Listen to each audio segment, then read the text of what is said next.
हिनिमिया के गाई मैया अरे लाली झुलुआ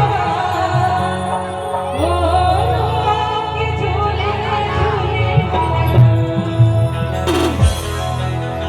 मैं गाँव के सभी की तालियां बजनी चाहिए, ठीक बा? ये कंजूसी करी ठीक नहीं होगा।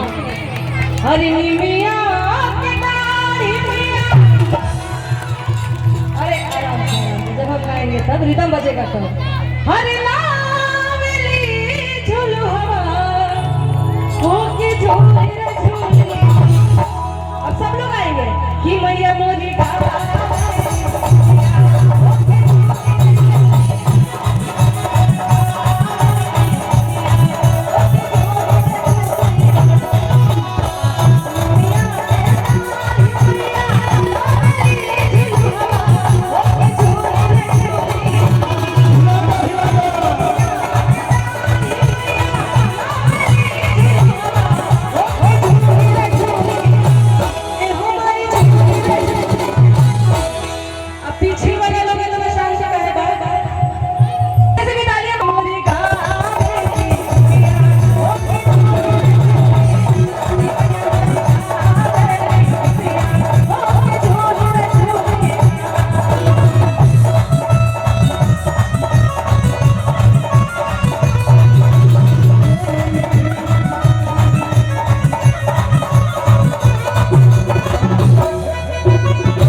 के घर माँ जा रही थी, इसके बारे में बता रहे हैं कि झूलते झूलते जब माँ को प्यास लगा तो कहाँ गई? मालिन के घर।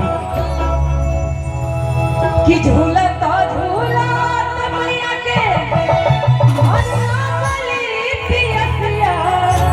हो कि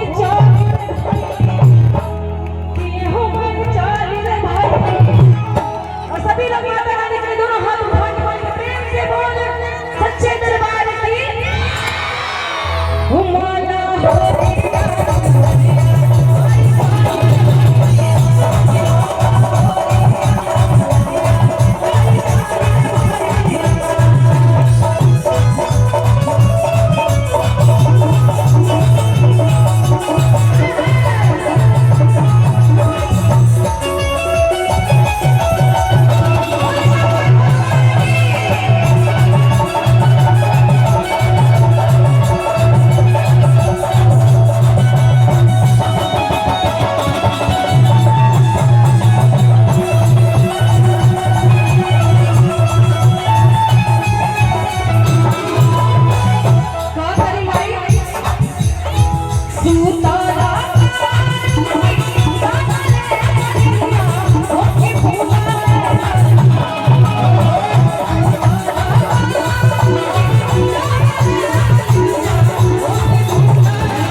मनाचू भैया इतनी बढ़िया झांकी पर अब तो सस्ते में निपटारा हो जाएंगे आप। ना ना ना तनी मनी आपकी तरफ से भी डांस होना चाहिए का जी?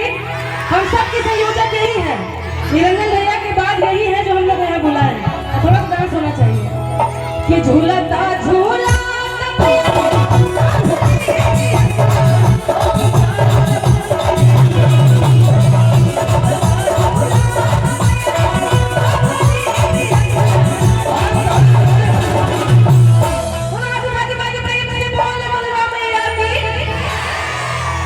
बस यही प्यार है आप लोग का जो मुझे खींच लाता है। हमको नहीं मालूम था कि इस साल भी इतना प्यार मिलेगा, है ना? खास करके मेरा ये चवन्नी अठन्नी लोग कि माला हो गया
भौजाई नहीं आई है का?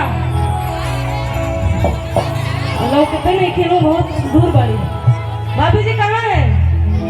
भैया भाभी कहाँ है? आई है ना? अच्छा बहुत बनवास हो गई। कहाँ है भाभी? जरा हाथ उठाइए, दिख नहीं रही हमको, बहुत भीड़ है। भाभी कहाँ है? खाना खाने गई है? दर्द तेरी से। अच्छा कोई बात नहीं, आएंगे, उनसे भी आशीर्वाद।